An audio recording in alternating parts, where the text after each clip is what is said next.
জয়া মাহিনের বাড়ি থেকে পালানোর সময় এবার মাহিনের সামনে ধরা পড়ে যাবে আগামী পর্বে। বিস্তারিত জানতে সম্পূর্ণ ভিডিওটি দেখতে থাকুন। আসসালামু আলাইকুম প্রিয় দর্শক, সবার কি অবস্থা? হাজির হয়ে গেলাম দীপ্ত টিভির নিবেদিত ভালোবাসার আলো আঁধার নাটকের 268তম পর্বে কী সব ঘটতে চলছে তার অগ্রিম খবর নিয়ে। অলরাইট, এই পর্বে আপনারা দেখতে পারবেন অবশেষে রাইসাকে দেখা যাবে সে যখন জয়াকে পালাতে দিবে তখন জয়া উপর থেকে আস্তে আস্তে করে নিচে নেমে আসবে এবং সে যখন পালাতে যাবে ঠিক তখনই মাহিন বাড়িতে আসবে এবং মাহিনের সাথে ধাক্কা লেগে জয়ার যে ওড়নাটি রয়েছে সেই ওড়নাটির একটা সাইড পড়ে যাবে। তখন মাহিন বলবে, কী ব্যাপার, কে আপনি? কিন্তু জয়াকে দেখা যাবে সে কিছুতেই সে ওড়না খুলবে না, অর্থাৎ তার ফেজের উপরে ওড়না দিয়ে যে আটকানো রয়েছে সেই ফেস খুলবে না এবং এক পর্যায়ে মাহিন জোর করে সে ওড়নার টান দিয়ে তার ফেস থেকে খুলে ফেলবে এবং দেখতে পারবে যে জয়া।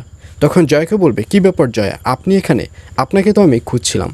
তখন জয়া বলবে, আমিও আপনাকে খুঁজছিলাম, আপনার সাথেও আমার কিছু কথা ছিল।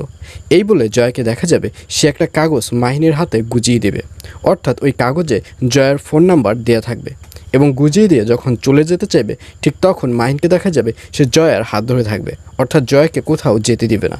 এবং নিচে এই ধরনের চিকপাক দেখে উপর থেকে রাইসাকে চলে আসতে দেখা যাবে এবং রাইসা এসে বলবে, কী ব্যাপার মাহিন, তুমি কি করছো?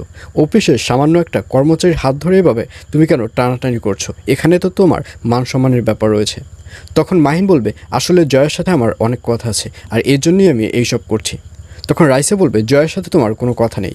জয়াকে আমি একটা কাজে ডেকেছিলাম এবং আমার কাজটি হয়ে গেছে, এখন জয়া চলে যাবে। জয়ের সাথে যদি তোমার কোনো কথা থাকে তাহলে পরে তুমি কথা বলে নিও, এখন জয়াকে যেতে দাও। এই বলে রাইসাকে দেখা যাবে সে জয়াকে ওখান থেকে চলে যেতে দিবে। আর অন্যদিকে জ্যোতিকে দেখা যাবে সেবার তার ঘরের চাবিটা নন্দিনীর যে শাড়ি রয়েছে সে শাড়ির আঁচলে গুজিয়ে দেবে। আর এটি দেখে নন্দিনী বলবে, এসব তুমি কি করছো? তখন জ্যোতি বলবে, আমি যেটা করছি একদম ঠিক করেছি। আপনি তো হচ্ছেন এই বাড়ির বড় বউ, বড় বউ হিসেবে আপনার শাড়ির আঁচলেই তো চাবির গোছাটি থাকার কথা। তখন নন্দিনী বলবে, আসলে আমি তো এই বাড়িতে থাকছি না, কীভাবে এই বাড়ির বড় বউ হব?